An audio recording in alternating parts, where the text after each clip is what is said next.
पता है आरसीबी का ना एक मूल मंत्र है कि घर पे यार नहीं जीतेंगे और बाहर मुकाबला हारेंगे नहीं, बाहर हम दूसरों को जाके हराएंगे और घर पे नहीं जीतेंगे। तो बात कर लें ज़रा आरसीबी और पीबीकेएस के इस मुकाबले की, क्योंकि पंजाब ने भी पता नहीं एक ऐसा एक वो लिया हुआ है कि बिना एंटरटेनमेंट के नहीं जीतने का यार। मतलब 95 का एक नन्ना सा वो टोटल कहोगे आप 14 ओवर में उसको चेज करने में भैया सस्पेंस सा थोड़ा बना दिया पंजाबी शेरों ने। लेकिन इस मुकाबले में आरसीबी वर्सेस पीबीकेएस के इस मुकाबले में बाजी मार गए हैं पंजाबी शेरा निहाल वडेरा। ओए होए मज़ा आ गया, क्या फिनिश किया आपने। मार्कस स्टोइनिस ने लगाया छक्का, जीत तक पहुंचाया। लेकिन आज वैसे क्रिकेट का है डबल धमाका, यानी कि डबल हेडर है आज। तो दोपहर को कहाँ पे है मुकाबला? दोपहर को है शुभमन गिल के गुजरात टाइटंस के गढ़ में, यानी कि अहमदाबाद में, और उनको ललकारने कौन पहुंचा है? दिल्ली कैपिटल्स। और शाम को हम कहाँ जाएंगे? हम जाएंगे जयपुर, और वहाँ पे हमें लखनऊ के सुपर जायंट्स दिखेंगे, उनके सामने होगी राजस्थान रॉयल्स। तो रॉयल एंड कंपनी पलटवार आपको करना ज़रूरी है। लखनऊ ठीक ठाक खेल रही है। तो शुरुआत कर लेते हैं आज के टॉपिक की। आज डबल हेडर है उसकी बात करनी है, और कल की क्लैश की पहले कर लेते हैं बात। तो hello and welcome to the Rishabh cricket centre. और आरसीबी मतलब ओ माय गॉड, मतलब 3 मुकाबले घर पे खेले हैं, तीनों के तीनों मुकाबले घर पे हारे हैं, और अभी तो 5 मुकाबले बाकी हैं। अब क्या पाँचों के पाँचों मुकाबले हार जाएंगे? ना ना, ऐसा थोड़ी होगा, जीतेंगे मुकाबला। ये होप अब अगले मुकाबले के लिए आरसीबी के जो फैंस हैं ना वो सभी बना के रखें, क्योंकि घर पे जीतना ज़रूरी है।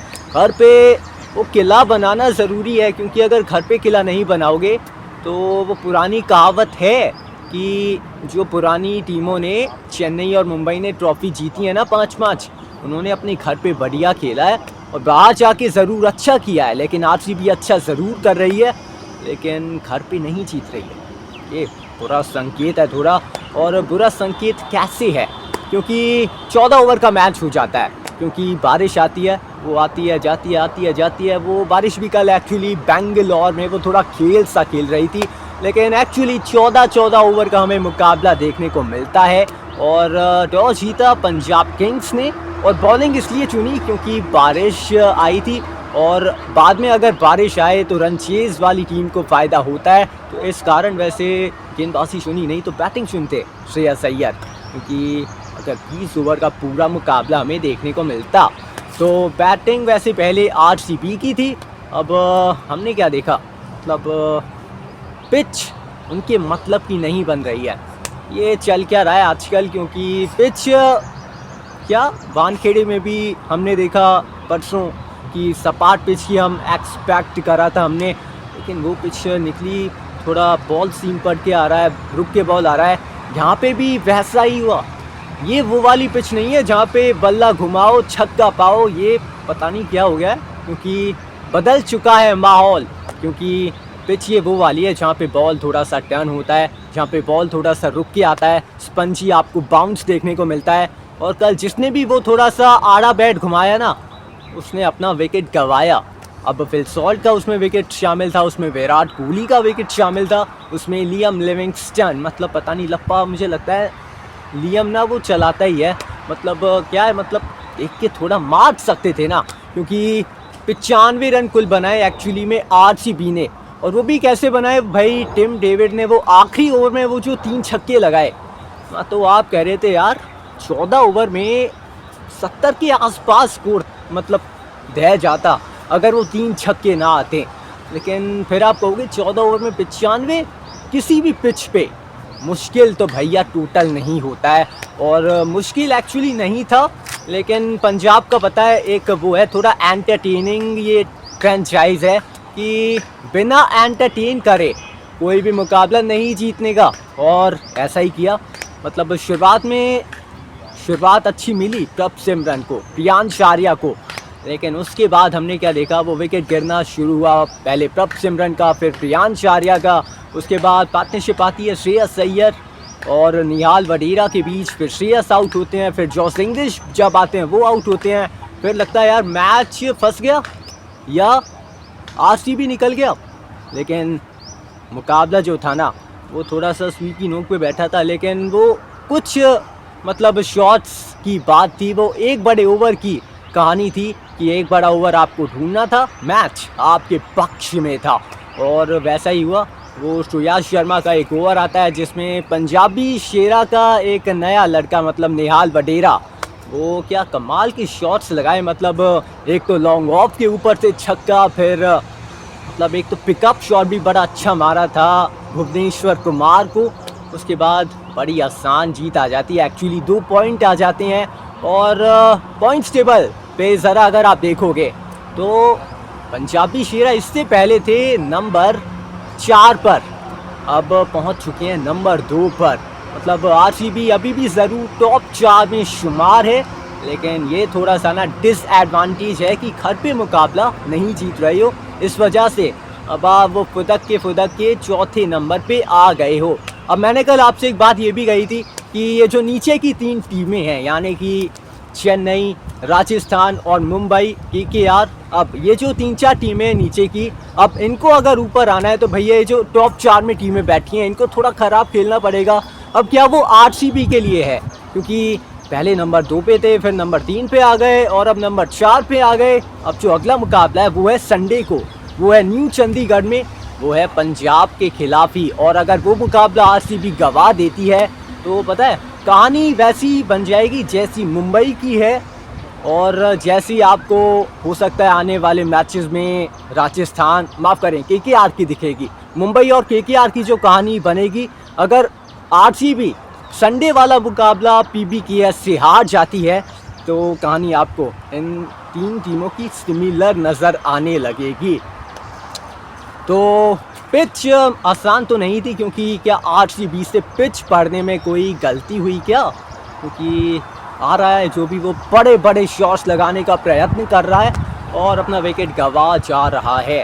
तो बैटिंग अच्छी नहीं करी है, ना करी थी पहले मुकाबले में गुजरात के खिलाफ। शुरुआत तो मिली थी, दिल्ली का जो मुकाबला था ना वहाँ फिल सॉल्ट ने जो शुरुआत दे दी थी, उसके बाद भी वो सिमट गई थी आरसीबी वो छोटे से स्कोर में ही।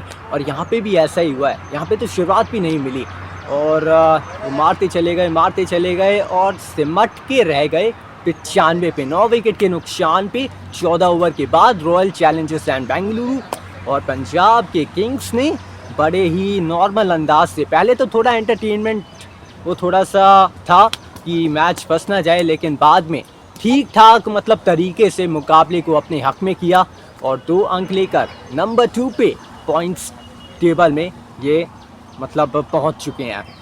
तो मुकाबला बड़ा ही, मैं तो कह रहा था मज़ेदार होगा। और एक बैटल की मैंने आपसे बात करी थी कि विराट कोहली वर्सेस अर्शदीप सिंह, यार अर्शदीप सिंह बाजी मार गए, विराट कोहली हार गए। मैंने विराट के साथ जाने का एक्चुअली फ़ैसला लिया था, लेकिन थोड़ी स्थिति भी वैसी आप कहोगे कि 14 ओवर का छोटा मुकाबला है, तो आप देखते हो स्कोर यार 14 ओवर में 140-150। अब चिन्ना स्वामी का छोटा मैदान है और यहाँ पे आप देखते हो यार 14 ओवर में हम पे ऐसे कितने रन होने चाहिए कि हम डिफेंड कर पाएँ। अब आरसीबी के पास 95 थे, अगर कहीं 120, 130, 135 होते तो मुकाबला जीत सकता था आरसीबी, क्योंकि गेंदबाजी आपको आप कहोगे बड़ी अच्छी मतलब बैलेंस नज़र आती है। जॉस हेजलवुड अपना लाइन और लेंथ नहीं छोड़ते और कुणाल पांड्या वो फ्लैट गेंदबाजी करते हैं, वो रन रोकने का प्रयत्न करते हैं और भुवनेश्वर कुमार और यश दयाल ये कमाल अक्सर आपको करते वो दिखाई देते हैं और इस मुकाबले में भी वो करने का प्रयत्न किया, लेकिन रन उतने नहीं थे कि आप जीत सको। लड़ा तो आरसीबी लेकिन जीत ना सका, तो देखना होगा अब अगला जो मुकाबला है उसमें आरसीबी कैसे कमबैक करता है, क्योंकि पंजाब के साथ ही मुकाबला है न्यू चंडीगढ़ में। तो बात तो करी हमने इस मुकाबले की, लेकिन आज पता है क्रिकेट का एक्चुअली है डबल धमाका। तो चलते हैं क्रिकेट के डबल धमाके की तरफ और बात करते हैं डीसी और गुजरात के मुकाबले की, क्योंकि गुजरात के घर पे है ये मुकाबला। ये है क्रिकेट का डबल धमाका। जी हाँ, क्रिकेट का डबल धमाका मतलब वीकेंड मतलब वीकेंड पे आपको 2 मैचेस नज़र आते हैं और 2 कमाल के मैचेस होने वाले हैं आज। पहला मुकाबला होगा गुजरात के टाइटंस के सामने दिल्ली कैपिटल्स। वो दिल्ली कैपिटल्स जो 6 में से मात्र 1 मुकाबला हारी है और 5 के 5 मुकाबले बड़े आन बान शान से जीती है ये टीम। और दूसरी तरफ गुजरात है जो कि बैलेंस साइड आपको नज़र आ रही है, क्योंकि टॉप 3 हैवी हैं, टॉप 3 के ऊपर वो बड़ी जिम्मेदारी है।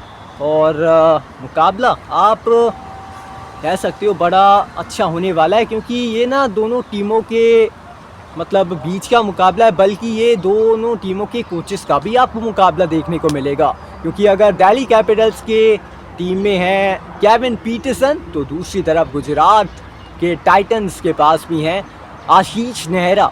तो मज़ा आने वाला है इस कॉन्टेस्ट में। तो अब कौन सी वो बैटल हो सकती है इस मुकाबले में जो आप कहोगे कि हाँ ये बैटल ना बड़ी ही कमाल की है। चलते हैं big battle of the day की तरफ। ये है बैटल ऑफ द डे। तो big battle of the day में आप सभी का बहुत बहुत स्वागत है। और ये जो बैटल है ये बड़ी ही मतलब बढ़िया होने वाली है।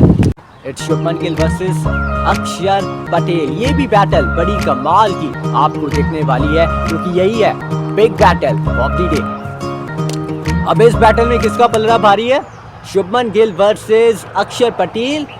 अब मैं जाऊंगा एक्चुअली अक्षर पटेल के साथ। अक्षर पटेल मतलब अच्छे गेंदबाज हैं, चतुर गेंदबाज हैं और एक्सपीरियंस जो है ना वो कूद कूद के भरा पड़ा है।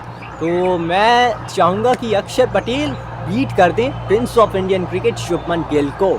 तो मैं जाऊँगा इस बैटल में अक्षर पटेल के साथ। तो इस मुकाबले में मज़ा आने वाला है। अब बाजी कौन मारने वाला है डीसी और जीटी के इस कॉन्टेस्ट में? पलड़ा वैसे किसका भारी नज़र आता है? आंकड़ों को छोड़ो और ज़रा ये देखो कि कौन सी टीम बैटर है। अब गुजरात टाइटंस या फिर दिल्ली कैपिटल्स। दिल्ली कैपिटल्स लगातार मतलब अच्छा क्रिकेट खेल रही है, क्योंकि 6 में से 5 मुकाबले जीते हैं, एकमात्र मुकाबला वो हारे हैं। और गुजरात टाइटंस का भी तो यही है सिलसिला कि जीतते ही चले जा रहे हैं। लेकिन क्या दिल्ली की दुरुस्त टीम लगाएगी गुजरात टाइटंस की वो जीत पे ब्रेक? ये एक बड़ा क्रैकिंग क्लैश है। अब आज के दूसरे मुकाबले की बात कर लेते हैं, जो कि आज शाम को है और वो है जयपुर में। पिंक सिटी जयपुर में आपको दिखेंगे राजस्थान रॉयल्स और उनके सामने होगी लखनऊ की सुपर जायंट्स। अब ये मुकाबला बड़ा धाकड़ होने वाला है, क्योंकि राजस्थान रॉयल्स के लिए ना पता है जीत है ज़रूरी, क्योंकि इनका जो हाल है वो है चेन्नई जैसा, मुंबई जैसा। लेकिन अभी तो मुंबई भी थोड़ा सा चेन्नई और आरआर से ना वो थोड़ा बेटर पोजीशन में है, क्योंकि 3 मुकाबले जीती है मुंबई और राजस्थान वो 2 मुकाबले जीत पाए हैं। लेकिन जो पिछली हार थी ना वो भाई बड़ा दुख तो पहुंचाएगी, क्योंकि सुपर ओवर में मुकाबला वैसे जाना नहीं चाहिए था। सुपर ओवर में चला भी गया तो आप जीत नहीं पाए, वो बहुत सताएगी। वो आप माथा वो रखोगे हाथ पे कि यार क्या कर दिया, ये मैच तो हम जीत सकते थे, ये 2 पॉइंट कैसे चले गए। तो आज की इस मुकाबले में जो 2 बड़ी बैटल है ना उस पे नज़र ज़रा रख लेते हैं, क्योंकि चलते हैं big battle of the day की तरफ इस मैच नंबर 2 में, इस डबल धमाके में। ये है battle of the day. Big battle of the day में ये बैटल होगी बड़ी ही कमाल की, क्योंकि अगर एक तरफ है ऋषभ पंत जिन्होंने बनाए थे रन चेन्नई के खिलाफ लखनऊ में, तो दूसरी तरफ आपको देखेंगे आरआर की टीम में से महेश तीक्ष्णा। ये बैटल आपको अच्छी देखने को मिलने वाली है। फर्नांडो हसरंगा भी है वैसे तो आरआर के कैंप में, लेकिन ये बैटल भी अच्छी होने वाली है। ऋषभ पंत और महेश तीक्ष्णा, ऋषभ पंत और जोफ्रा आर्चर। और दूसरी जो बैटल है वो होगी निकोलस पूरन और जोफ्रा आर्चर।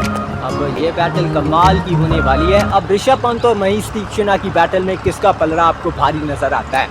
महेश तीक्ष्णा, मैं चाहूँगा तीक्ष्णा के साथ। ऋषभ पंत यार रन तो बनाए थे, लेकिन उस अंदाज में नहीं, उस अदब अंदाज में नहीं, वो थोड़ा सा जूझते हुए नज़र आए थे। तो इसलिए मैं ऋषभ के साथ नहीं तीक्ष्णा के साथ जाऊँगा इस कॉन्टेस्ट में। और जो आज मतलब बड़ा कमाल का ये मुकाबला है ना, RR वर्सेस LSG। तो मज़ा आने वाला है इस बैटल में, मज़ा आने वाला है इस कॉन्टेस्ट में। तो प्रेडिक्शन टाइम का ज़रा रुख कर लेते हैं, क्योंकि कौन जीतेगा ये मुकाबला। चलते हैं प्रेडिक्शन टाइम की तरफ।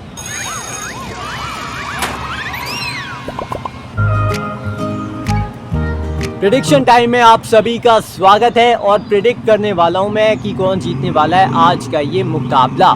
तो RR और LSG का ये मुकाबला कौन वैसे जीतने वाला है। RR के साथ मैं एक्चुअली जाता हूं, क्योंकि भैया डू और डाई वाला उनके लिए सफ़र शुरू हो चुका है, जिसकी शुरुआत होती है आज से। तो RR के लिए वो पलटवार ज़रूरी है, क्योंकि दिल्ली के ख़िलाफ़ जो हारे थे वो दिल तो दुखेगा, लेकिन अब पलटवार कैसे करते हैं। तो इसलिए मैं इस मुकाबले में RR के साथ जाता हूं। और जो आज दोपहर का मुकाबला है, जो कि है गुजरात टाइटंस और दिल्ली कैपिटल्स के बीच, उसमें जाऊंगा दिल्ली के साथ, जो कि पहले ही आपको बता चुका हूं। तो मज़ा आने वाला है इस डबल हेडर में, क्योंकि ये है क्रिकेट का डबल धमाका। तो आज क्रैकिंग क्लैश होने वाला है। तो दो बड़े क्रैकिंग क्लैश हैं आज। तो बस आज के लिए और अभी के लिए इतना ही है, और अब आपसे मेरी अगली मुलाकात होने वाली है कल। तब तक के लिए take care and good bye. और कल से पता है, मतलब फिर से हम कहेंगे एक बड़े मुकाबले आने वाले हैं, तो कल तो उसकी बात करेंगे। लेकिन बस आज के लिए इतना ही है, और कल मैं आपके लिए कुछ नया लाने का वैसे सोच रहा हूँ, तो लाने का वैसे प्रयत्न करता हूँ। तब तक के लिए take care and good bye. और फटाफट से यार वीडियो को ना लाइक करो। आप जितना हमारी वीडियो को लाइक करोगे, उतना ही हमारी वीडियो वो दूर दूर तक जाएगी, और सभी लोग वो हमारे परिवार का हिस्सा बनने की सोचेंगे। तो वीडियो को ना दोस्तों फटाफट से लाइक कर दीजिए, और चैनल को कर दीजिए आप सब्सक्राइब। अगर आप सब्सक्राइब करोगे तो 156 लोगों का जो अभी छोटा सा परिवार है, उसको आप बड़ा करने में ना वो अहम भूमिका निभाओगे। तो फटाफट से सब्सक्राइब करो, और नोटिफिकेशन की जो घंटी है ना, उसको दबाना मत भूलिएगा। और फटाफट से शेयर भी कर दीजिए हमारे इस चैनल को, कर दीजिए अपने फ्रेंड्स के पास, कर दीजिए अपनी फैमिलीज़ में, तभी तो काफ़िला आगे बढ़ेगा। तो कर दीजिए शेयर भी। तब तक के लिए take care and good bye, और मुलाकात होती है कल। आई होप आपने हमारी वीडियो को एंजॉय किया होगा दोस्तों। Thank you for watching.